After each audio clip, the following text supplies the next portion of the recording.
Hey guys, thanks for tuning in to another video on ForgottenWeapons.com. This is, of course, one of our Q&As. So I have a whole bunch. I have 5 pages of questions here from the folks who are the awesome Patreon supporters who make this happen. Today's video, however, is sponsored by the Glenlivet. Okay, actually it's not, but it could be. Well, probably not. I don't see them really being interested. But I am going to answer some questions while I have a little bit of Glenlivet Nadurra with just a little tiny splash of water because it's like 62% alcohol to begin with. So, all right, enough crass commercialism. Let's get right into it. The Full Nine says, you mentioned previously that you found publishing all the videos from one trip in a back-to-back format to be a bad idea. Can you elaborate on why that is? Basically, people get bored. I guess maybe bored's not the right word for it, but when I do a trip, I tend to do, I'll do a trip to a specific museum or a specific factory or a specific geographical area, and I always try and focus on the most unique things I can find there. So, for example, I recently got back from Canada, and while in Canada, I spent a lot of time on Ross rifles, because where am I going to find a better set of Ross rifles to look at than Canada? Well, not everyone cares about the Ross rifle. Not everyone's interested. Even those of you who are interested, they are interested in varying levels. And if I were to post like 18 videos in a row about various Ross rifles, a lot of people would lose interest and get bored and be annoyed that there wasn't something more to their taste on the channel. So I discovered this with the infamous Bergman series, where I did basically that. I don't remember exactly how many it was, but it was more than a dozen Bergman videos, basically one after the other. I think it was about 2 weeks worth.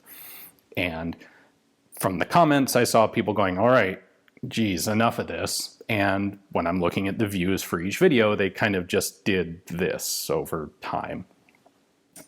So what I've started doing instead is having a policy of kind of splitting up videos.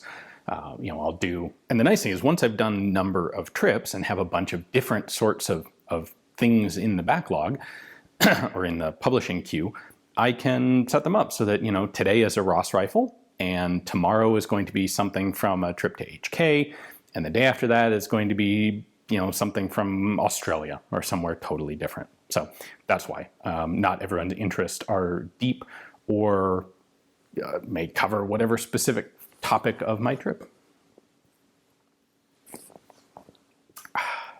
Dayton, on a related note, says, what is the most amount of full videos you did in one day or trip? I think my record for a single day is 8. And that was quite the long and exhausting day. It may not seem like it, but filming a bunch of videos, or sometimes even filming one video, can be a pretty, it can be a tiring experience. There's not much physical effort involved, usually, but mentally making sure I've got all the information straight in my head to begin with, and then making sure that I'm able to put it out on video in a format that makes some sense. That can be tiring, and especially when you try and do a whole bunch of them and you're jumping from one gun to the next, to the next, to the next. When I'm traveling, like when I'm filming at one of the auction companies, I typically do 4 to 5 per day, and that's my normal workload. Like 5 is about tops. The only time I'm able to do more than that is when there are guns that are relatively simple to cover. For example, things that don't require a lot of extensive disassembly, guns that have maybe a relatively simple history, and more importantly, guns that I know very well and or I have really good notes on beforehand. So if I'm able to look at a couple of guns that are maybe even similar in history and have some variation to them and cover them, if I've got the story well in hand, then I can do a bunch of videos. As for the most in a single trip, I'm honestly not sure. If I'm doing a serious filming trip, my goal is typically to get at least 20, ideally 25 videos per week. That's what makes the travel worthwhile, both from a time and a money perspective. So I've done some trips longer than that, but typically if I'm doing a longer trip, I will intersperse several days of filming with several days of things that are a little less strenuous. Maybe doing a little bit of filming, but more introductions, visiting people, like go to a museum and see what's in the museum in the public area, which is something I can't really film in, but get to know a feel for the museum itself. Or every once in a while, actually do some tourism, but I tend to do more filming than tourism. Next up, Old Man Winter says, besides the Webley Fosbury automatic revolver, were there any other self-cocking revolvers, and do you think it's a design worth resurrecting? There were a couple others. The two main ones are the Union automatic revolver from the US around the turn of the century, and the Mateba, or Mateba, which is Italian. Do I think they're worth resurrecting? No. I don't think they ultimately contribute anything really practical. They are guns that exist only because they're purchased only because that's a neat thing. Even with the Webley Fosbury, the guys who are buying those were buying them because, like, ooh, that's a neat thing, and I have more disposable income than I really necessarily know what to do with. So instead of buying just a plain old Webley Mark 1 to whatever, I'm going to buy this more expensive but cool Webley Fosbury. Of the three of those, the Union is probably the rarest of them. It's a little .32 caliber. Works basically the same way as the Webley Fosbury. Has a shrouded hammer, mostly shrouded hammer. Those are really rare. Joe says, what is a good amount of money to save and set aside when looking for surplus rifles? All of it. Sorry, but like, if you get deep into this hobby, you will end up spending all the monies on the rifles. So I suggest strict and well thought out budgeting.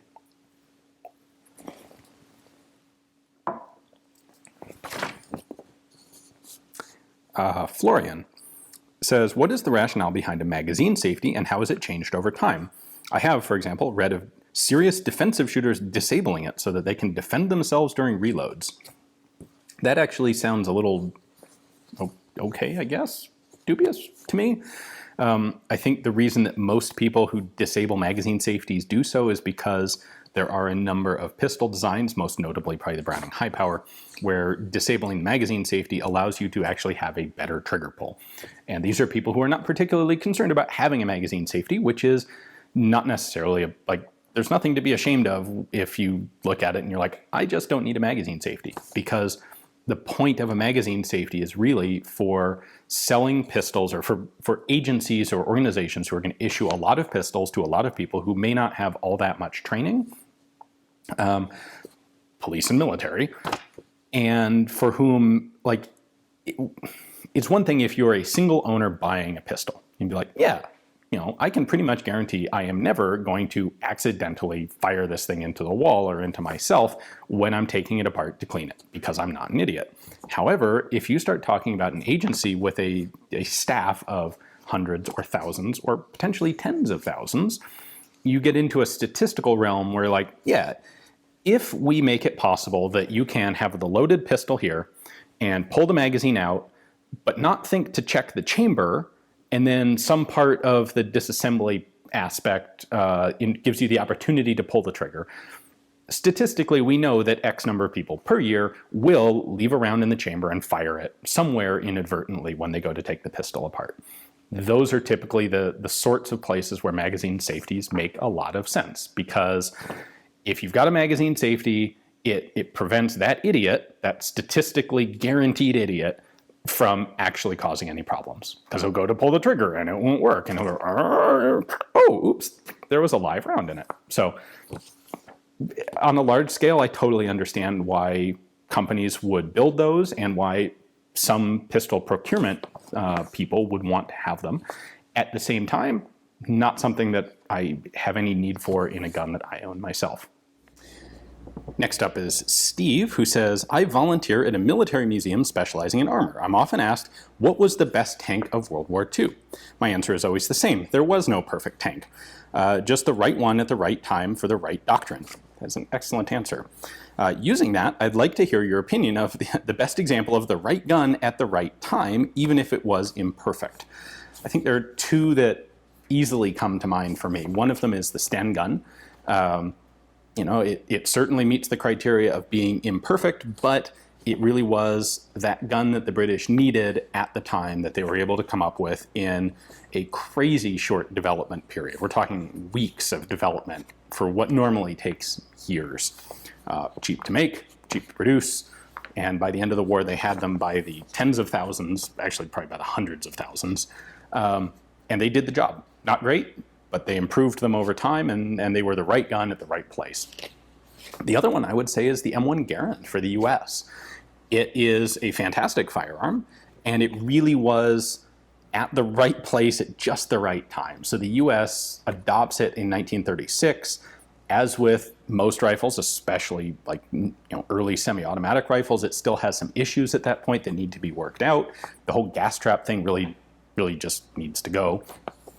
But 1936 gives the US military just kind of the right amount of time to get all that stuff squared away before late 1940 we're at war.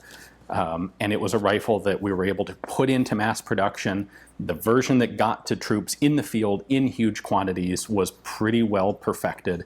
It would obviously go through tweaks and changes through the war, but there was nothing fundamentally problematic with the M1 right from the beginning of the war. And it was an early enough semi-auto that it gave the United States infantrymen a substantial advantage over basically everyone that they might be fighting. A Japanese soldier with a bolt-action Arisaka, or a German soldier with a bolt-action Mauser, an Italian soldier with a bolt-action Carcano.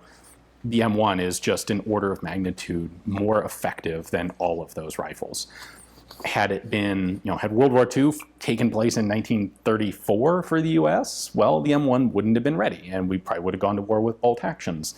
Had it been 1945 or 1950, a lot of other people would have had semi-automatic rifles, and the M1, by that point, the M1 might have been actually behind the curve because it wasn't magazine fed, because it wasn't detachable magazine fed. The M1's development cycle put it exactly, I think, at the right spot at the right time. PK says, hey Ian, I love the content. Thank you. Any idea why cylinder gap mitigation, such as seen on the Nagant revolver, was never applied to revolver carbines to make them more suitable for two-handed operation? This would make a cool option for a hypothetical semi-auto rifle ban state alternative sort of thing. There are a couple reasons for this. I think most fundamentally, revolver carbines have never really been the best option for like anything other than someone who specifically just wants a revolver carbine because they think they're neat. If you have a carbine the size of a revolver carbine, it's typically like you have options of bolt action with a box magazine or bolt or lever action with a tube magazine that'll give you, like the gun will weigh less because it doesn't have this big cylinder. It won't have the problems of cylinder gap that you have to overcome. And the way that you overcome that, like the only really effective way that you overcome that with a modern cartridge is by having a proprietary cartridge where the brass case is long enough to actually cover and extend past the front of the bullet, thus giving you enough brass to bridge the cylinder gap. And that's how the Nagant works. If you're doing that, how many people can justify a revolver carbine and can also justify it using its own proprietary ammunition? I just think there aren't really very many, or any actually, places where that makes sense. We see a Piper style or a Nagant style revolver carbine with the Mexican cavalry in the 1890s, and that's really about the only one where they did that. And even that was done in very small numbers and pretty quickly replaced with bolt and lever action rifles.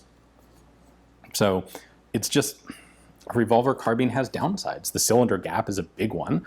Even though there are ways to overcome it, if you have to overcome it, you're putting resources, time, effort, cost into things that you don't need to worry about if you use one of the many other very well proven, better proven in fact, designs of carbine that are out there. Nicholas says, what gun have you seen that you were not able to get a video on and desperately wanted to, like the fish that got away? Well, no, about desperately wanted to, but one of the best opportunities I had where I was not able to do any filming was a chance to visit the reserve at the Saint-Étienne museum collection in Saint-Étienne, France. They had some really cool stuff up in that reserve collection, and because bureaucracy, basically. I wasn't allowed to film or even take still photos. So they had a semi-automatic conversion of a Lebel rifle up there. They had some weird prototype German stuff up there. They had a whole pile of developmental French rifles up there, early Lebels, early Berthier's. They had some cool CR39 paratrooper Moss 36s. There was Meuniers, like Meunier carbines, Meuniers with extended detachable magazines. There was a lot of really cool stuff in that collection, and I would love someday to be able to go back and spend a couple days filming a bunch of it. Whether that'll happen or not, I don't know, because bureaucracy. Max says, did the designers of the various tilting bolt battle rifles like the Moss 40, the FN49, the SVT, the Leungman, AG42, etc., independently come up with tilting bolts, or was there an earlier design that inspired their development? When discussing the similarities between Tokarev and Saiv, the book The FN49, The Last Elegant Old World Military Rifle, mentions the French Mat 1926 as the first auto-loading rifle to use a tilting bolt, but French weapons development was likely too secretive for that to have been the cause of the similarities between the Tokarev and the Saiv guns. Yes, there was an earlier one. The earliest one that comes to mind for me is the Winchester Lee Navy rifle, which is 1895, I think patented in 1893. And it is bolt action, but very much the same style of tilting bolt that would be used in all of these semi-auto rifles that you're describing, where basically there's a locking shoulder on the back surface of the bolt. So the cartridge is up here, the back surface drops down behind or in front of a ledge in the receiver, and then when it cycles, it lifts up. There were some straight pulled Mannlichers that weren't turnbolt, but those guns were typically, they used like a pivoting wedge, which isn't quite the same as a fully tilting bolt. The Lee Navy had a full-on legitimate whole bolt goes clunk down behind the receiver, exactly like the Tokarev, the SKS, the FN49, the FAL, etc., all of those guns. So it's an 1895 design. It certainly would have been available in any good reference collection around the world. So yes, there was inspiration. Those semi-autos did not all independently develop the tilting bolt idea. That actor guy says, what do you consider to be your favorite variant of the Lee Enfield line of rifles?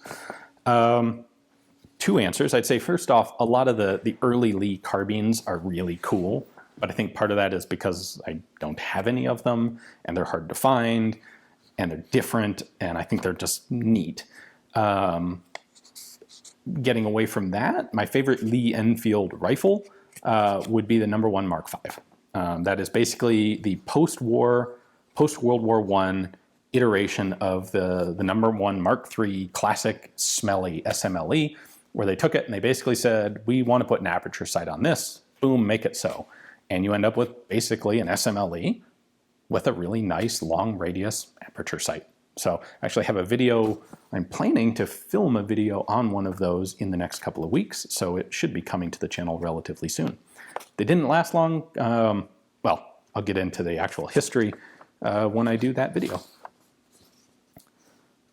Bones says, if the Soviets had managed to get their tooling for SVT-40s elsewhere and the factory wasn't captured by the Germans in World War II, do you think that would have impacted the war in favor even more towards the Soviets? No, I don't think so. The SVT-40 wasn't entirely successful in what they were hoping to do with it. It did have some reliability issues in the field. The intention of turning it into a sniper rifle didn't work out because it just wasn't quite accurate enough. I think ultimately what the Soviet Union did with mass production of submachine guns was better for them than being able to continue producing semi-automatic rifles would have been. Submachine guns are a lot cheaper. It was much easier for them to produce a huge volume of submachine guns, and I think that gave them as much or more firepower in a way that was really relevant and practical on the battlefield. And having a lot of SVT-40s, frankly, to begin with, they did have, like the SVT-40 was, I think, the second most produced full power semi-auto rifle of the war. The M1 was first. I think it was SVT-40 second, and then like the G43 after that. So they had a lot of them, like millions of them to begin with. I don't think having more of them would have been particularly beneficial. Yeman says, what is your favorite modern pistol, or are they all more or less the same to you? I have to be honest, they're kind of all more or less the same to me.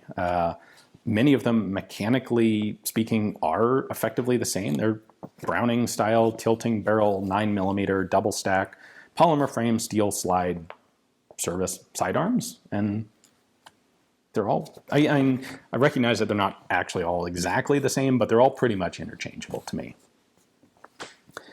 Noah says, do you think if the VZ58 took AK pattern magazines, AKM magazines, that it would be a much more viable rifle for mass adoption in both the civilian and military market? Not really. Maybe in the civilian market today in the form of surplus semi-auto rebuilt guns, perhaps.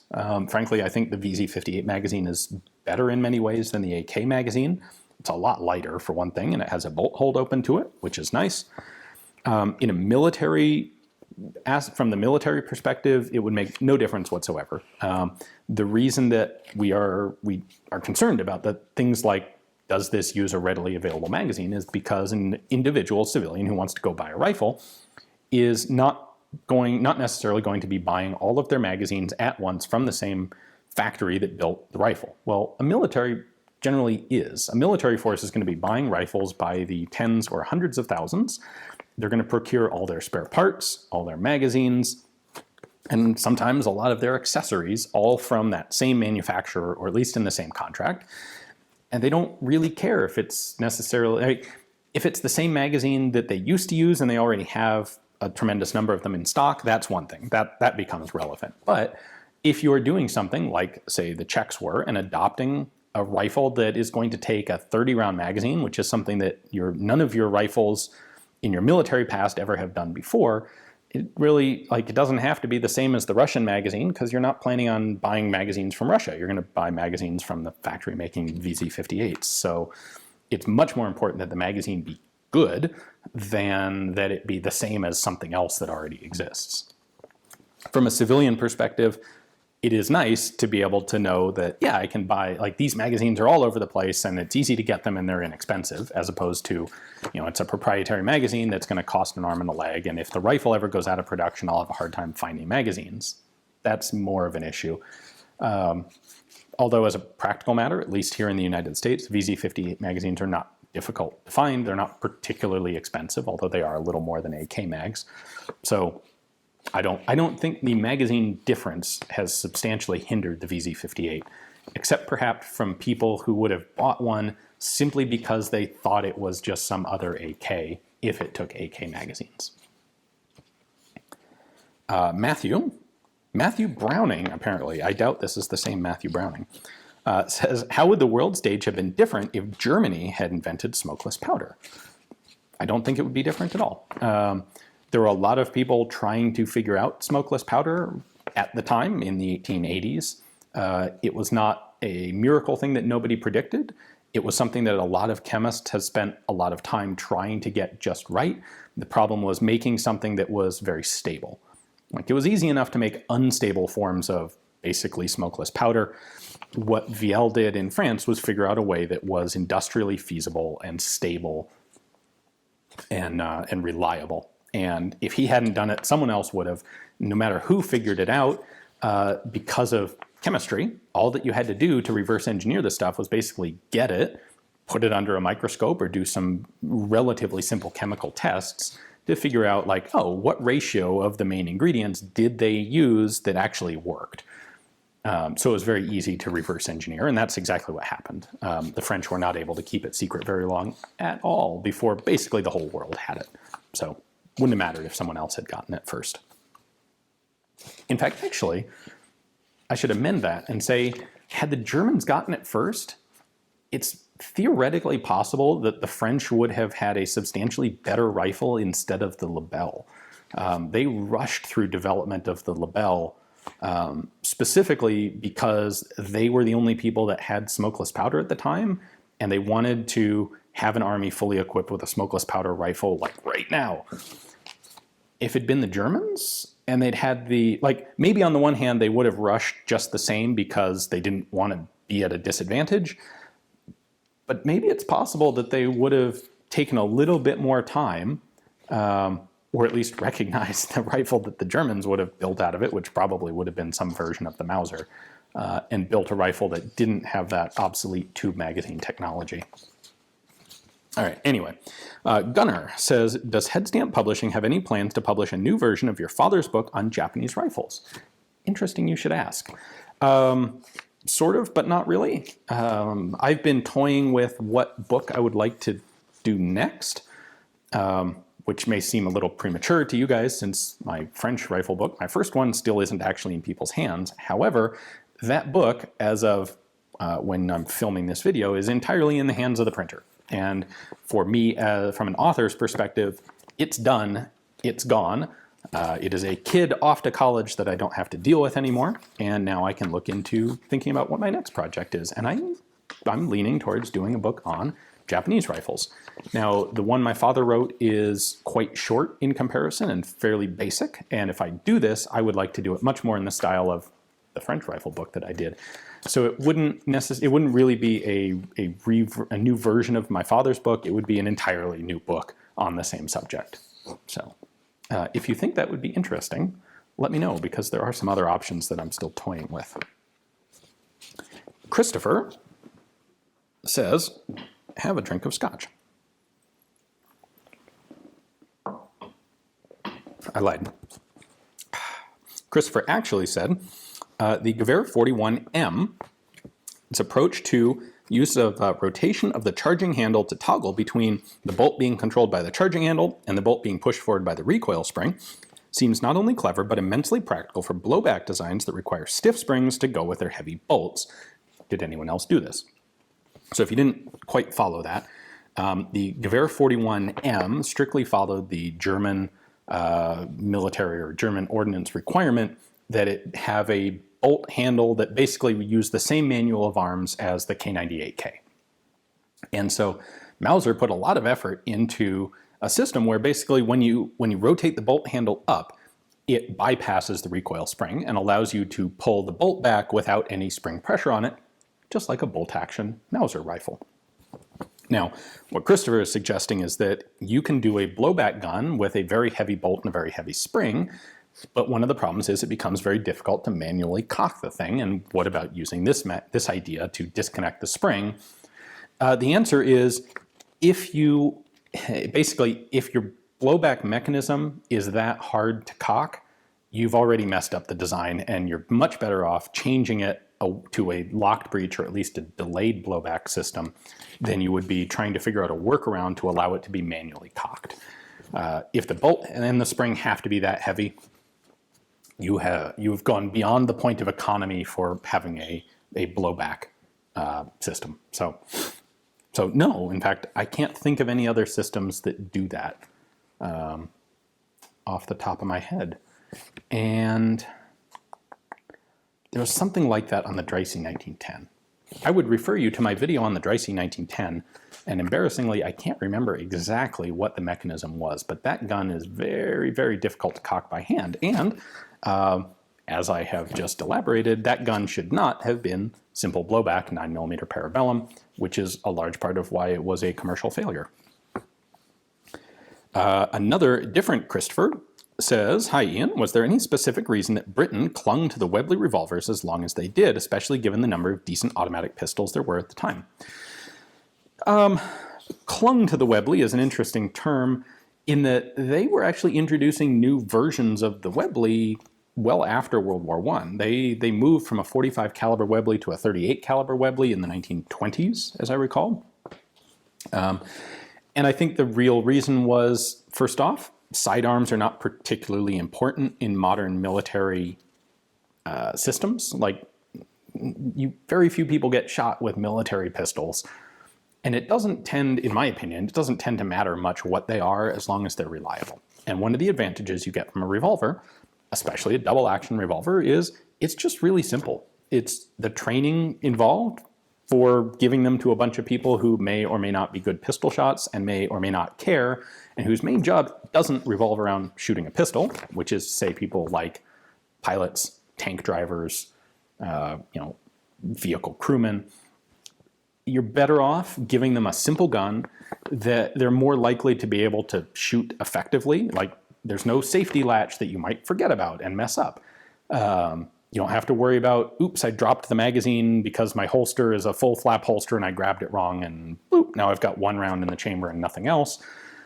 Yes, you're limiting the maximum efficiency and effectiveness of the handgun by sticking with a revolver instead of something like a Browning high power. But you're raising the bar of making sure that it will work for a wide variety of people in every situation. It's easier to use a revolver, so it's like your level of practicality, like your level of effectiveness. Instead of going from pretty good to really good, you're taking the whole thing and you're kind of stepping it down a level and going from, it may not be all that effective, but it's really easy to use, in exchange for sacrificing a little bit at the top end with things like capacity. So I think there's a good argument. You know, has anyone found any situations where the British military really was at a disadvantage because they used Webleys instead of semi-auto pistols? Taylor says, I recently came across an article relating to the M1E5, an M1 Garand sporting a folding stock. It looks like it underwent trials in 1944 and 45 as a weapon to arm those not on the front line. Do you have any information on why this was never fielded or why it never replaced the M1 carbine? So it's not quite just a folding stock. This was in response to a request for an M1 Garand for paratroopers. And the US had historically, up to this point, well, up to the Springfield, it often issued a rifle and a carbine of the same systems. Basically, what some people wanted was a folding stock, short M1 Garand carbine to give to paratroopers.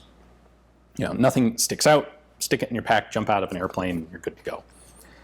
They ran into a few issues. One of them was that the stock design was not particularly comfortable, so they went through a couple iterations. The later iterations had this really, really clumsy sort of looking folding pistol grip on them. They did go into trials. John Garand actually took out and got a patent on the folding stock design.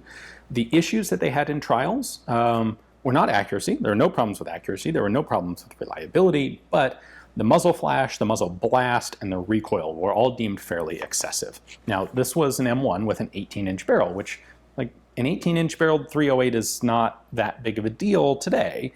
However, I think it's important to remember that nobody wore ear protection in those days. And the difference between a 24-inch barreled full-length M1 when it comes to being able to hear anything at all after shooting a clip through it, and not just you, but the guys in your squad next to you, and that same thing with an 18-inch barrel, that becomes substantial. And we don't think about that today with the prevalent use of ear protection.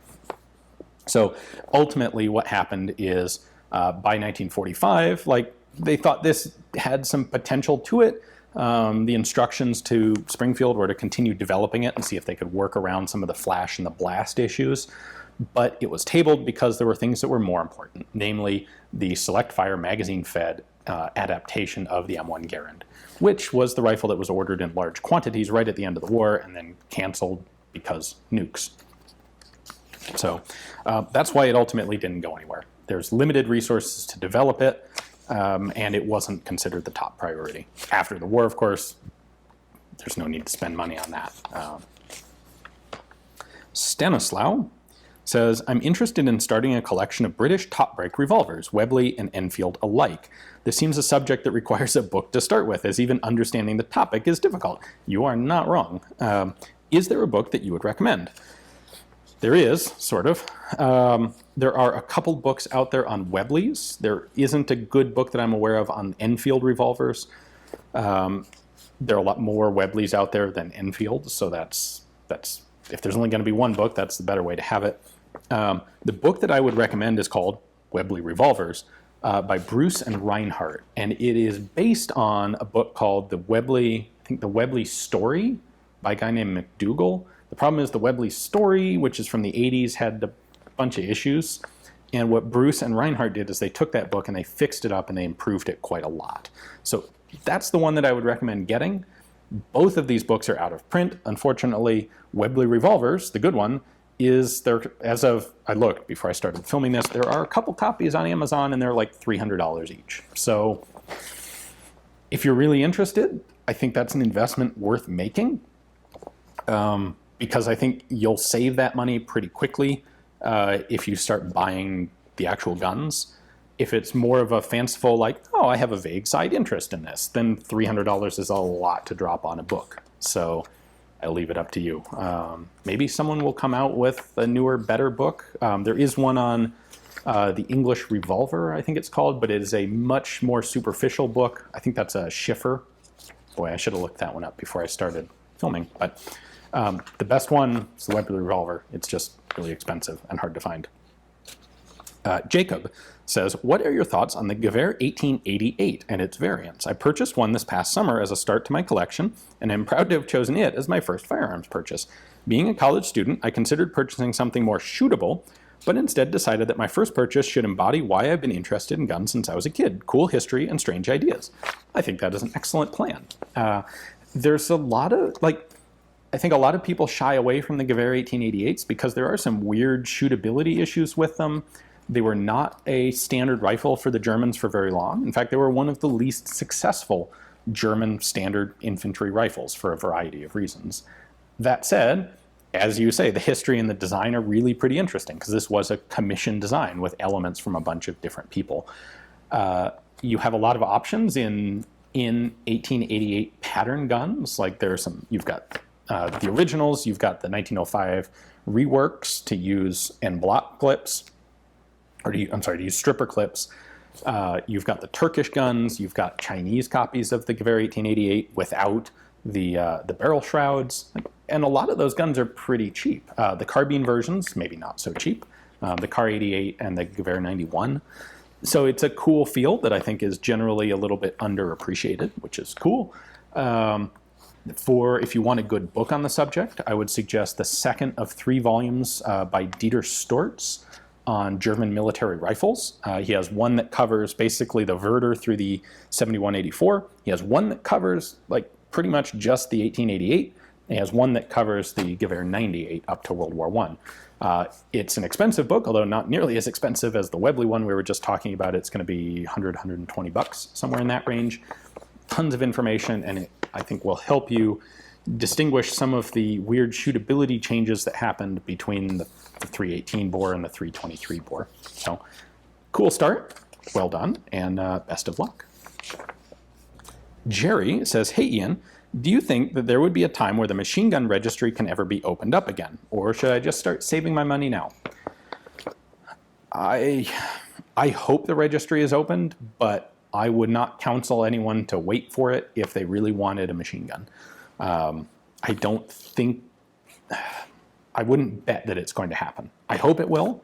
I'll do my best to, what I can do to aid in it opening with, legal and activist organizations kind of behind the scenes, but I'm not super optimistic that it'll actually happen. So if a machine gun is something that you really would like, yeah, I'd say start saving your money and take more care than you would when buying a regular semi-auto or other firearm. If you're thinking about spending the money on a machine gun, go find someone else who has one, like a rental range, or go to one of the big machine gun shoots at a place like Big Sandy or Knob Creek and see if you can find one to try before you drop, say, $10,000, $20,000 on it. Because you might find that you don't actually like it nearly as much as you thought you would. And that's one thing if you're buying a $500 rifle. It's a whole different thing if you just spent 20 grand on a machine gun and then and then have a case of buyer's remorse. Gomoroger says, why didn't straight pull bolt action rifles replace standard bolt action rifles? I've talked about this a couple of times, I think, but we'll address it one more time. Basically, straight pull bolt action rifles don't give you any actual advantage over turnbolts. It's arguable from an individual shooter perspective, but it's pretty definitive from a logistical, large scale perspective. In order to have a turnbolt or a straight pull action, you almost inevitably are going to have an action that is more complicated than a turnbolt, because almost all of those straight pulls are actually rotating bolts. They're just adding an extra step of mechanical interface that does the turning for you. So if you leave that out and just make the shooter do the turning, you can eliminate half the parts in the bolt, and the parts that you're left with are easier to make. The whole gun gets cheaper. You also have issues with extraction. If a case gets stuck, you generally have a lot less leverage or primary extraction capability in the straight pull designs than you would in a turnbolt. And because you've got that mechanical interface rotating a bolt for you in a straight pull, in my experience at least, they are generally stiffer to open than turnbolts, and they aren't actually faster in any substantial way. So that's why. Mattis says, what are your choices for hearing protection when on the range, two-gun, and perhaps indoors? I suspect the size or shape of some protection gets in the way of cheek weld, helmets, etc. Yes, I really dislike earmuffs. I find they get in the way of cheek weld on rifles. I find that they don't typically seal all that well around my ears. I find them less muffling than in-ear squishy plugs, and those are my preference. The little squishies in your ear. They're cheap. It's easy to have, a dozen pairs lying around everywhere, so you always have some. I had a set of custom molded in-ear plugs for a while that I really liked. I now have one of them because I managed to have one fall out. I loosened both of them because there was a break in the shooting, and one of them fell out, and I spent like half an hour trying to find it under a bench table thing, and I don't know where it went. But I now have one custom molded earplug, and I just haven't had the opportunity to get a new set made. When I do, I will go back to those, but fundamentally those work the same way as the little in-ear squishies. If I'm at an indoor range, especially an indoor range shooting rifles, if I have the opportunity, I will put on earmuffs on top of the squishies, just because a lot of indoor ranges are catastrophically loud. And I'll put up with the problems that the earmuffs give in exchange for having that extra level of ear protection. Logan says, what is the best book for collecting Japanese rifles? I already own Japanese military cartridge handguns, 1893 to 1945, for the handgun side of things. Well, as I may have alluded to earlier in this video, in my opinion, there currently is no good equivalent on the rifle side for that book on Japanese handguns, which is fantastic. I'm toying with the idea of writing it myself. Until then, assuming that I do that, I would recommend Honeycutt's book, Military Rifles of Japan. It's a little bit dated at this point, but it is, I think, the best single resource out there. Of course, my father also wrote a book on Japanese rifles. It is much more of an introductory sort of guide, and deliberately written to be an easy, cheap book to get into for someone who's maybe not sure that they're particularly interested in actually collecting, but my father as well would tell you, like, if you're actually going to seriously start collecting, get Honeycutt's book. There have been a number of editions. I think 5th is the most recent, still fairly dated. So get the most recent edition of Honeycutt. Shouldn't be very expensive. Alexander says, if you could put a modern red dot on a World War II rifle, how many pages of this do I have? Ooh, okay, we're not even halfway through yet. If you could put a modern red dot on a World War II rifle, which would you give the upgrade to? Two come to mind. First off, virtually anything would improve with the red dot on it as opposed to iron sights. The two that I think would get the most improvement would be the M1 carbine and the Sturmgewehr, with the M1 Garand being a close third option.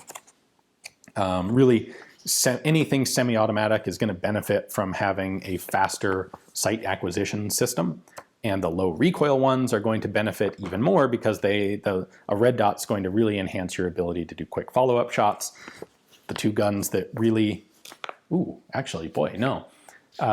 would be the two rifles. Any of the submachine guns would also benefit substantially, like a lot, from having a good red dot.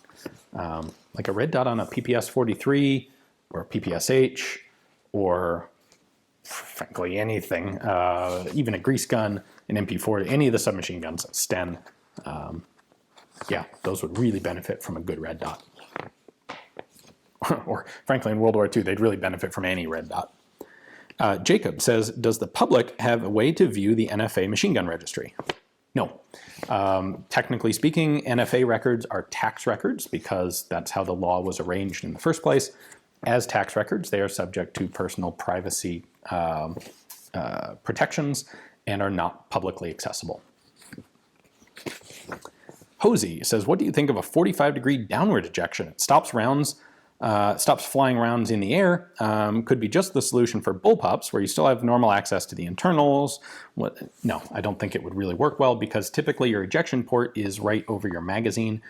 And if you try and rotate the ejection port down 45 degrees, you're going to be impinging on the magazine feed lips and just the whole system that holds the magazine in place and allows for reliable feeding.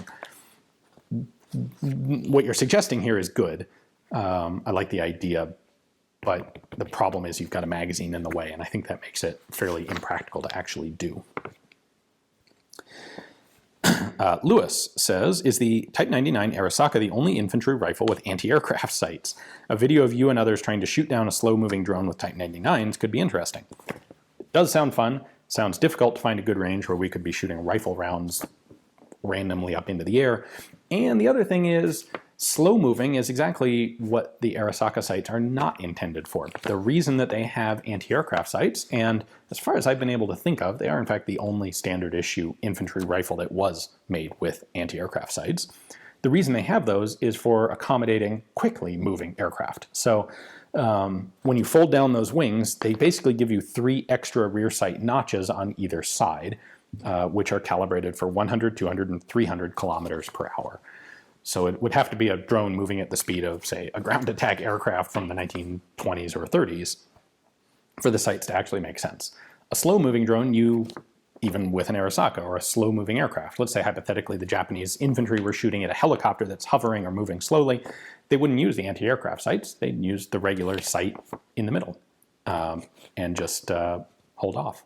So. All right, battery change, and we are back. Lewis has a second question here, which is, was there one firearm that was the tipping point for 9mm Luger becoming a dominant handgun caliber in our present day? I would say yes, and it would be the first one, the Luger, being adopted by the German military in substantial numbers and being one of the very earliest really ergonomic and effective semi-auto handguns, and thus being adopted by a lot of other militaries, really set up the 9mm Parabellum cartridge to be a long-standing cartridge. Also doesn't hurt that it's a really well-balanced, well-designed cartridge in the first place. But yeah, the first one where it really made a difference was, in fact, the Luger, its namesake. Chris says, which would you rather have as a PDW? Scotch, an HK VP70, or a Mauser M712 Schnellfeuer? I lied again, he didn't say Scotch. I would rather have the Mauser 712, the full auto broom handle. It was fantastic to be able to shoot a VP70. That was an awesome experience. I would not want to actually rely on one. The rate of fire is way too high. The trigger pull is just abhorrent. And the stock was not, most of these sort of PDW pistol stocks are not great.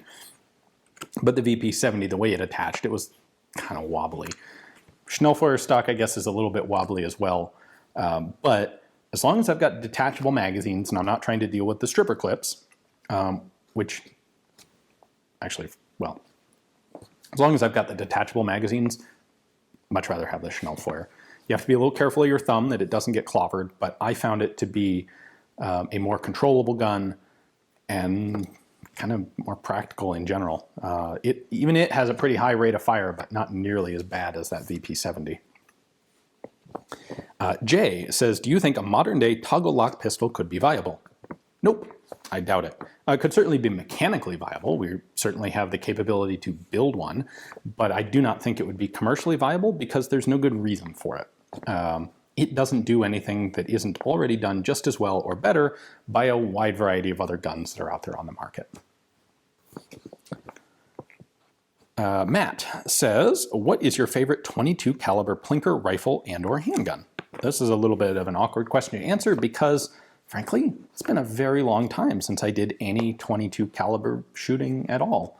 I don't get to do as much shooting as I would like in general, and when I do, it's almost, man, for years now, it's basically not included any 22 caliber shooting, except for the occasional range video you see from like Morphe or Julia, back when it was Julia. So I really don't have a favorite 22 caliber plinker rifle or handgun. Nick says, the trend in post-World War II Western countries seems to have been abandoning their domestic arms production industries. Today's Western militaries all seem to import their weapons from HK, FN, or various US manufacturers. Is this just a symptom of the general social progressivism seen in those countries, or were these conscious decisions made with the full knowledge that they've become dependent on foreign industries to equip their militaries? That's a difficult question for me to ask, simply because I don't have the ear of these various defense departments that made the decisions, so I don't, like, as an objective matter, I do not know why they made those decisions. My gut feeling is that it is leaning towards what you describe here as social progressivism. I think it is an emphasis on common defense and an expectation that small arms in particular are simply a lot less important, a lot less relevant to modern warfare than they used to be. Combined with a general attitude used to be war is simply like one end of the political spectrum, not the internal political spectrum, but like the diplomatic spectrum.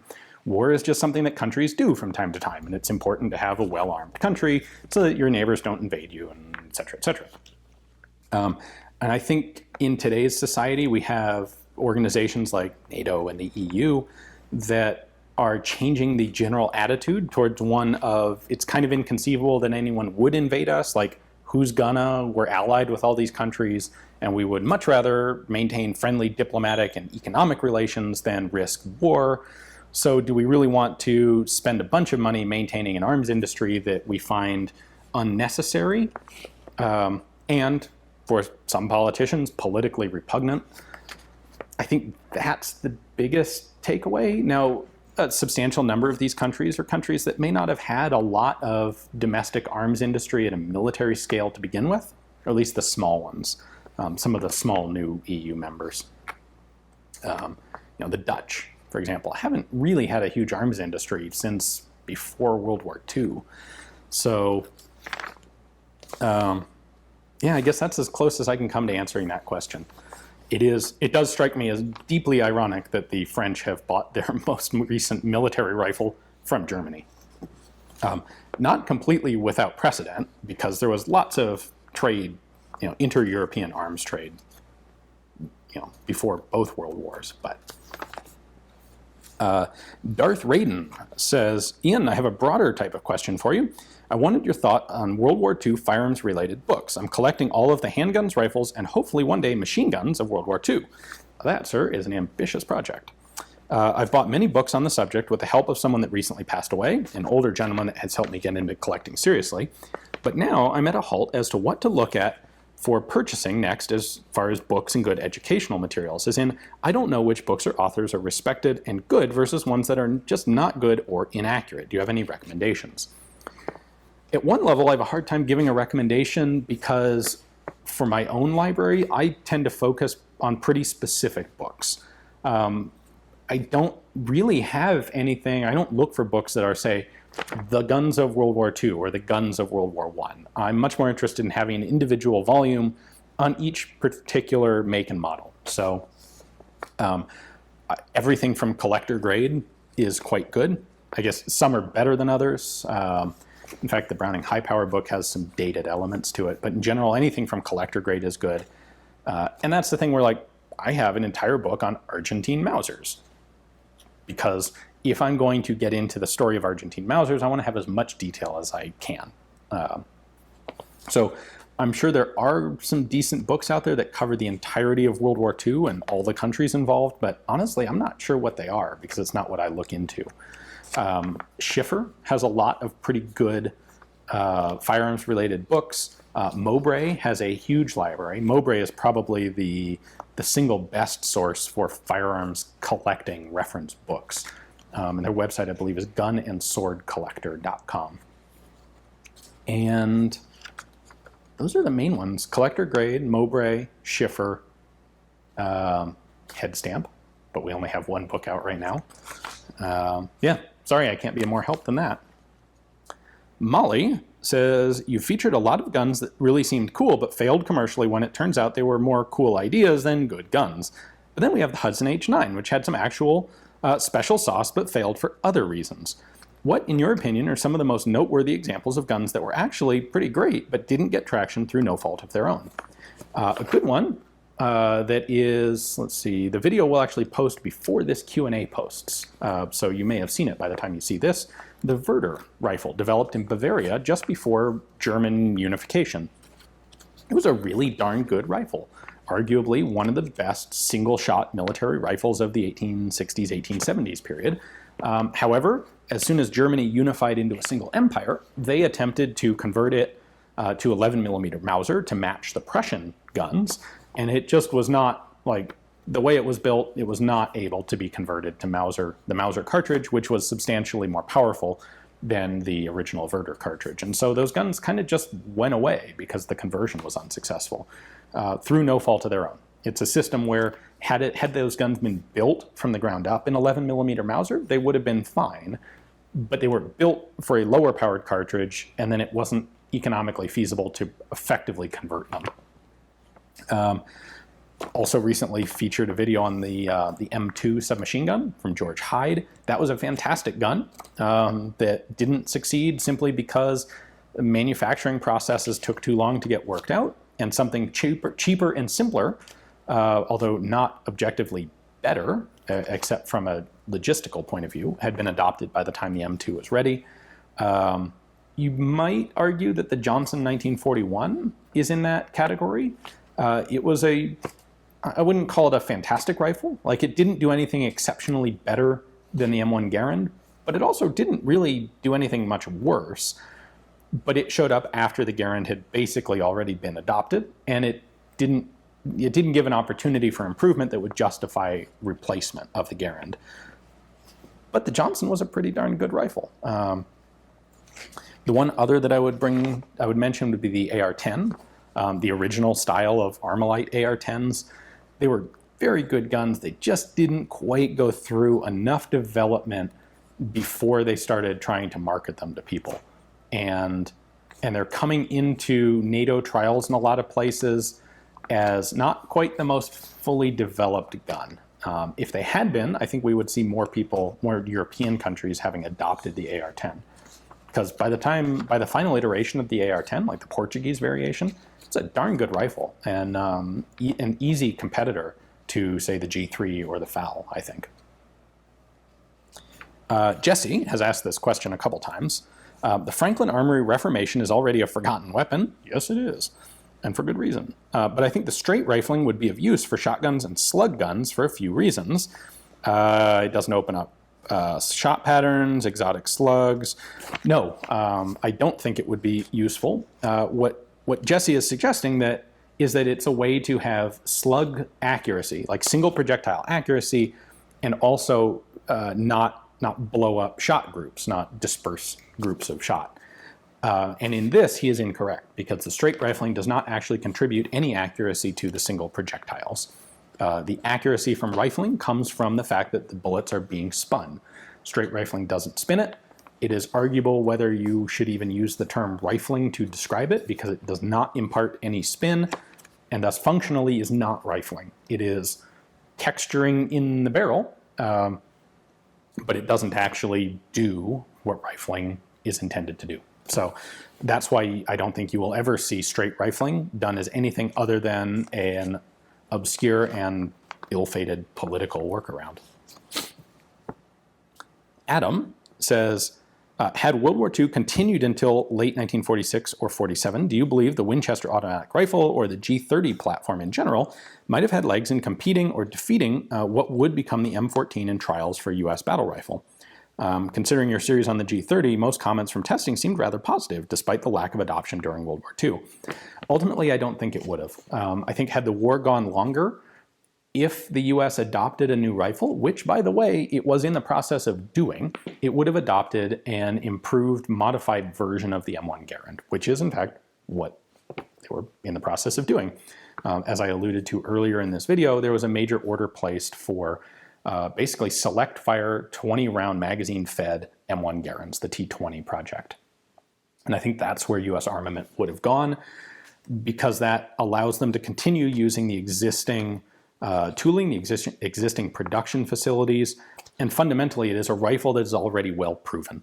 If you go to a G30 from an M1, you've got to kind of start from scratch with working all the subtle bugs out of the system, and I don't think they would have done that. Edward also has a repeat question. Thoughts and additional info on the reduced load 7.62 by 51 millimeter cartridge that the Japanese Self-Defense Force adopted with their Type 64 rifle. This theoretically puts the 7.62 round in line with heavier intermediate cartridges and could really give the Type 64 a practical advantage over other battle rifles. Do you think this concept warrants merit? And if so, why do you think that other countries that kept the 7.62 didn't try this idea as well? I think it does have some merit, but not a lot. It is nice to reduce the recoil impulse to a point that select fire becomes an option, or even that just rapid fire is more effective, more accurate.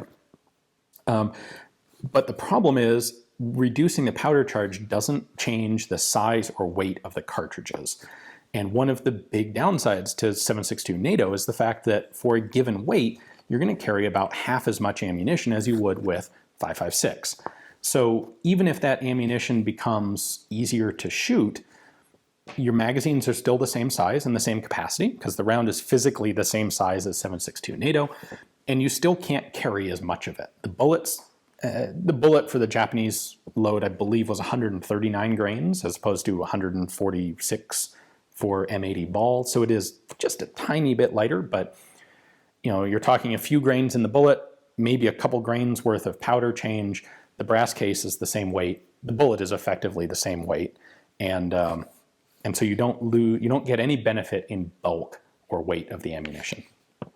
So for that reason, I think the countries that kept 7.62 NATO did so because they wanted the full ballistic power of the cartridge, and the countries that didn't, that were more focused on having an easier to shoot rifle, a select fire rifle, for example, they're going to go to a lighter cartridge because they get that benefit plus a bunch of others at the same time.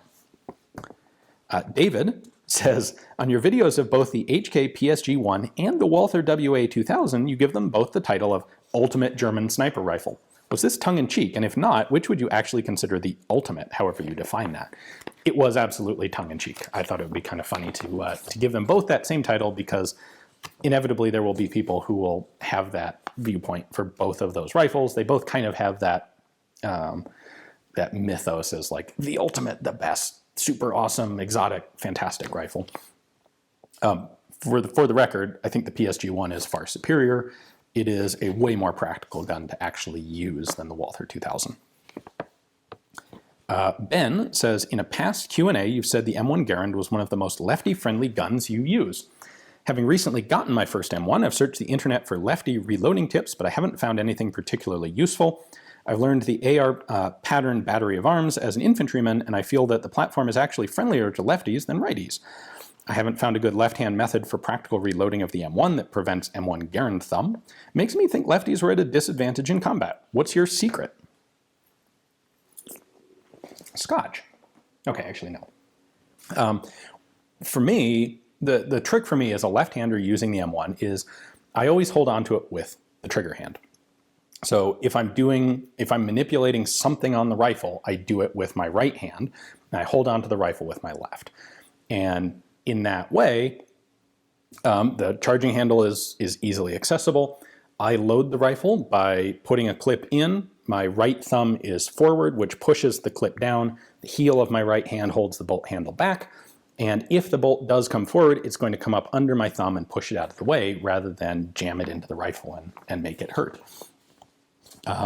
Standard practice for the M1 is, for a right-hander, is to actually hold the gun with your left hand and do your manipulations with the right. So it's I'm kind of doing what the right-hander is supposed to do, but instead of holding the gun at the front end, I'm holding the gun at the pistol grip.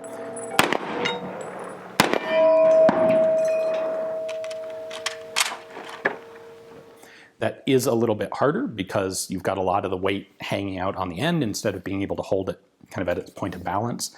But that's my trick. Garrett says, out of all the guns you've been able to examine but were unable to shoot, which would you most like the opportunity to shoot? There are two that come to mind. The first is the Dardic magazine-fed revolver, and that's just kind of stubbornness because years and years ago, I bought myself a handful of Dardic Trowns because I saw one of the Dardics was coming up at one of the auction houses where I might have the chance to shoot it. So I bought some of the ammo, and then when I got there, the Dardic was broken. And so I didn't even bother filming a video on it. I figured, I'll just do another one later when I find one that isn't broken. Well, it turns out a lot of them are broken, and there are very few of them in the first place, and I haven't had another chance to get my hands on one since. So hopefully I have one coming up, but it's not one that I have the opportunity to shoot. I've got these stupid Trowns lying around. I'd really like to put them through the gun, even though, as far as I can tell, Dardic revolvers, even if they're not broken, rarely function reliably, so I have very low expectations for what would happen. I kind of got built up for it. I want to actually shoot the stupid thing now. The other is the HK G11. I would love to shoot a G11. Unfortunately, frankly, I think it'd be pretty boring video because nothing happens on the G11. You can see the magazine reciprocate into the action when it cycles, but that's it. There's no bolt handle moving. There's no ejection port. That's kind of the point of it being a caseless burst firing rifle, is there is nothing going on. There's nothing to see. So I'd like the experience of shooting it. I would absolutely film it, but I think it would be a kind of unimpressive video. It wouldn't meet people's expectations. Last page, we're closing in here. Cody says, who approached who for Project Lightning? You approached CN Arsenal, or they approached you?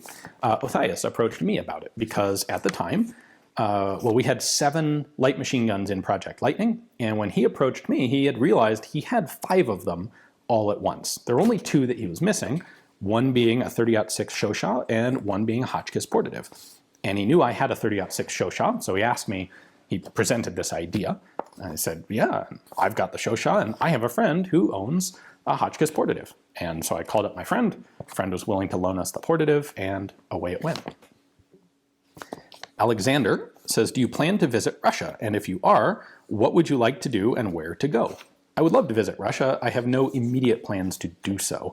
There are some visa issues, like I would have to get a visa. For an American traveling to Europe, I don't need any visa or paperwork. I just need a passport, and I can walk in and do whatever I want. Russia, I actually have to go through the process of getting a visa. I'm starting to build a few relationships in Russia, but I have very few compared to much of the rest of the world, and I don't speak a word of Russian. I can't read Cyrillic. Other countries that have basically Western Latin style languages, even if I don't speak the language, I can usually figure some stuff out by looking at signs. That would be a big challenge for me in Russia. Basically, it's a trip with a lot of overhead involved. And for the time being, I have a lot of opportunities in places that have a lot less difficult overhead to deal with. So I would love to go to Russia. I'm sure there are a tremendous number of awesome prototype guns. I would love to see the developmental stuff around, frankly, all of the same basic time periods that we see the interesting guns everywhere else. So development of repeating bolt action rifles, like all the weird stuff that they did around the Mauser Nagant, development of semi-automatic rifles, like stuff around the Fedorov and the other guns involved at that time, and development of modern select fire rifles. So all sorts of cool AK-related experimental prototype stuff. I'd love to see all of that, but I don't know exactly when it might happen. Eric says, hey Ian, as a longtime supporter, back to when you did the crowdfunding for the drone and the high-speed camera, dang, you have been around for a long time. Thank you very much. As a longtime supporter, I've seen your influence grow. My question is, have you ever been a little bit scared or overwhelmed by the size of the support you get, as in throwing a pebble and seeing boulders land? That is an insightful question, and the answer is yes, in a couple of different ways. I've discovered these days I have to be a little bit more careful about some things that I say. Things that I used to be able to do just as a joke on a whim, that will come back and it will stick around for a long time now, and a lot of people will latch on to jokey meme sort of stuff. So I try to be more careful about that these days. In some cases, especially with modern production guns, I feel like I have to be very careful about what I present. There's a difference between presenting a gun exactly as it behaves and recognizing that, like, for example, let's just say I take out a brand new production gun with surplus magazines and it malfunctions a bunch, and I discover, oh, I brought a dented magazine. And this dent on the magazine held up the follower and caused all these problems. Early on, I could just say that. I'd be like, oh, yeah, and the magazine was dented, that's why, and it wouldn't be a big deal. The channel has gotten big enough now that there are a lot of people who maybe wouldn't watch to the point where I explained why that problem happened, or just would ignore that part, and they'd see, oh yeah, I was kind of watching out of the corner of my eye and I saw a whole bunch of malfunctions with new gun X. Obviously, new gun X is a pile of crap, and they're going to convey that information to all their friends, when in reality it's a dented magazine. It's my fault, has nothing to do with the gun. So these days, I try to be careful. If I recognize that something is not actually related to the gun itself, and that occurs for both modern production guns and also for historic guns. Like if I run into an example of some old historic firearm and I'm out shooting it, this usually is shooting related, but not always. If it has problems, I assess myself, is this a problem with the design, or is this a problem because this example is 75 years old and has a broken part? And if it just has the broken part, I'm going to minimize how much of that sort of problem you see to try and present a fair picture of how the gun actually was when it was manufactured. If it's a problem with the design, great, I'm happy to share that. But I feel like a lot of people, as the channel has grown, there's a large part of the audience that doesn't necessarily have the attention span or the interest in understanding some of those nuances. And so instead of presenting them to the audience, I try and use a little more discretion, a little more editorial control to make sure that the image I present of the gun is as accurate as I can make it.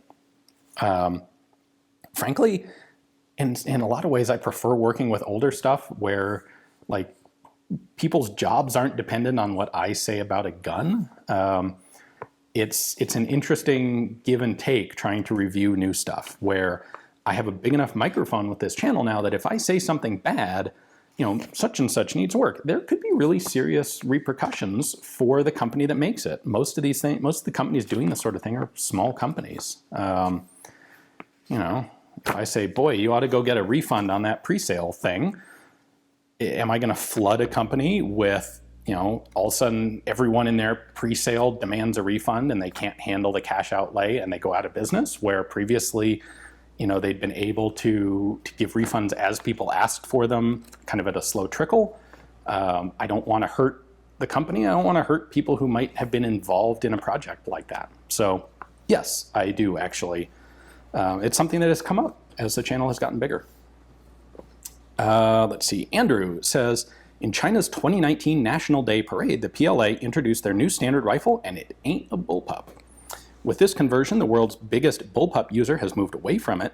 Do you think this will sound the death knell for the bullpup concept, or is anyone else still trying to make it work? I think that people will continue to try and make it work. The idea is too alluring for people to totally give up on. The Tavor is a relatively new gun that is a bullpup. The VHS is a relatively new gun that is getting adopted in small numbers here and there. I don't think we'll see any more major military powers, like first-tier powers, adopting bullpups, but I think we will continue to see smaller countries adopting them and to see companies manufacturing them and trying to make them work. All right, next question is from Eric. Says, I'm interested in firearms from the era between the Civil War and the U.S. Civil War, I presume, and World War I. Would love to own a single-shot military rifle, Martini Henry, etc., that I can use with modern smokeless factory loads. I own a 1901 rolling block and 7mm, but I've heard conflicting reports about safety. What rifle can fill my Victorian-era niche without me needing to get into reloading? That is a very difficult situation you are putting yourself in, because basically all military single-shot rifles were black powder. Most modern militaries had repeating rifles by the time smokeless powder was adopted. You'll see tube feed guns, you'll see a few magazine feed guns. But the single-shot rifles were all black powder, and which means none of them were designed for the pressures that are generated by smokeless powder. Which means in order to answer this question, you have to find a cartridge that was used in an 1870s maybe 1880s single-shot military rifle that is still manufactured today to black powder pressures. And there is only one that comes to mind for me, and that is 4570.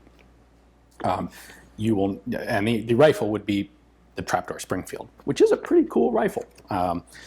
You will not be able to use it with modern smokeless loads. That would be a really bad idea. However, you can buy factory-made black powder trapdoor Springfield loaded, not black powder loaded, but black powder pressure 4570. And that's about the only option I can come up with. Most of the other cartridges are just basically unobtainium. The 450, 570, or 577 450 Martini ammo is basically not available. 11 millimeter Mauser is not available. 11 millimeter Gras is not available. None of those big, basically 45 caliber black powder cartridges are still around. Ken says, given your affinity for oddity firearms, what is a non-standard 9x19 millimeter pistol you would like to add to your collection? Well, if you're just going to ask without any criteria on it, I will say the GSH-18 Groza. It's a Russian pistol, double stack, double feed magazines, which is cool. Capacity is 18, which is cool. And it uses a 10 lug rotating barrel locking system, which sounds really interesting. I don't expect that it's like the world's greatest pistol, but it is a really interesting sounding pistol, and I'd love to have one. Almost certainly we'll never have one, at least not unless we have some serious change in our importation laws regarding Russia. Jesse says, if a normal gun enthusiast has a unique idea for a book on a subject, such as, say, the evolution of various firearms designs and development, but lacked the resources, access, and time to do a lot of in-depth research, what are some of the options for collaboration in authoring such a book? I don't want to sound like a dick, but frankly, if you don't have the knowledge already, or the time to do the research, or the resources, or the access, I hate to say this, but you don't really have anything that would give you the basis for a partnership in writing a book like that. Which is not to say you should give up on the idea. If it were me, I would say start doing that as a project in your off time. I think people underestimate what they actually have the time to do. I think a lot of people spend a lot of time doing things that are not productive, whether that is browsing social media, watching television. Those are probably the biggest two, especially for a lot of us here in the US. And I think you might find that if you dedicate an hour or two in the mornings or in the evenings, specifically to working on a project like this, you might be surprised in a year or two how far along you are on it. And I think that would be your best option, rather than trying to leverage essentially nothing. I don't want to sound like a jerk, but from what you describe, you right now have nothing except the basic idea. And that's not really an effective basis for a collaboration or partnership. So I would say start doing it yourself. Two more questions. Scott says, did you get a chance to reload ammo for your 32 French long weapons now that Starline is making brass? The answer is no. I really do not have the time available. It's funny, I say that having just lectured Jesse about how he probably does have time. I don't have time to deal with reloading. My cunning plan with 32 French long from Starline was to convince them to make the brass so that then another company could buy their factory-made brass and start producing small-scale factory-made 32 French long ammunition. And I am still waiting for someone to do that. I expect it'll come. I don't know who it will be that does it, but now that the brass is available, I think that is pretty much inevitable. If you are or know of a company interested in doing that, please let me know. I would love to help finance like the initial, I'd invest in the initial production of that ammo. I think there are plenty of people out there to buy it. The thing is, as Scott says here, which I didn't read, I have a Moss 38 submachine gun. It's one thing to hand load ammo to get like 50 or 100 rounds for a pistol, which frankly, thanks to a couple of very cool and generous readers or viewers, I have like 200 rounds probably of 32 French long. Doesn't quite work in my submachine gun yet, but it is good ammo for pistols. So I will have some video content using that ammo in some 1935A and S pistols. That'll be coming. But as far as a submachine gun, like I want 1,000 rounds of it to start with for a submachine gun. And that's a lot more time investment than I'm able to make for hand loading. So we have come to the last question, which is good because the sun is setting and the sunlight, the shadow is generally creeping up, and I want to finish this video before it blinds me in the face. So our last question is from Claude. He says, what do you think of stocked pistols like the Brugger and Tomet USW or the P320 Flux brace and the like? Are they just a fad, or are they going to largely replace normal pistols in police service or maybe even military and civilian applications? Are they going to become the new standard? No, I don't think they will. I think they are cool. I really enjoy tinkering with them. The couple iterations of the USW I've not shot, but I've handled at SHOT Show. And I find them really interesting and appealing, but I always have this problem of figuring out what's the actual viable market for these things, because they're basically incompatible with concealed carry. I don't think they'll really find much civilian application. And for a military, like it's kind of in the same spectrum as a PDW, but how much benefit do you really get? You know, I could see if the US in World War II had adopted a SIG USW or a Brugger and Tomet USW to replace the 1911, that I can see. That would do the same basic thing as adopting the M1 carbine, and it probably would have been a cheaper way to do that than the M1 carbine. But that's kind of what you're doing, is you're creating a sidearm that's made a little more accurate. So the people who are, I guess, I like the idea. I'm not expressing this very well. I like the idea. I'm not very optimistic that it'll take off. I would love to get one. I'd love to get, in particular, one of the USWs. If I do it, it will be, I'm not going to try and do it as a pistol brace. I think that's a discussion that's a little deeper than we need to go into on a Q&A here, but there are going to be legal problems with the Flux brace, I think. Pistol braces are ostensibly there to make heavy guns easier to shoot, and putting one on a light gun that was designed to be fired with basically one hand to begin with I think that's going to come back as a problem for some of those companies. I would want to own one as a registered short-barreled rifle so that I was sure I wouldn't ever have those issues, in particular because I would want to be using it on camera in public. And I think that element seriously restricts their potential in the civilian market, because the number of people who are willing to not so much pay the tax, but wait the 8 to 10 or 12 months that we're looking at right now to get a tax stamp, and the hesitancy of most companies to deal with the paperwork for a short-barreled rifle tax stamp. I think that's really going to cripple all of these things on the civilian side. So that's kind of a bummer of a question to end on. Sorry about that. But that was a lot of questions. This one has gone, if I can see a clock somewhere, this Q&A has gone quite long. I am going to drink a little bit more scotch. My voice is starting to go. Ooh, that is tasty. Glenlivet Nadurra, by the way, if you're still watching at this point, is a cask strength that is finished in a charred barrel.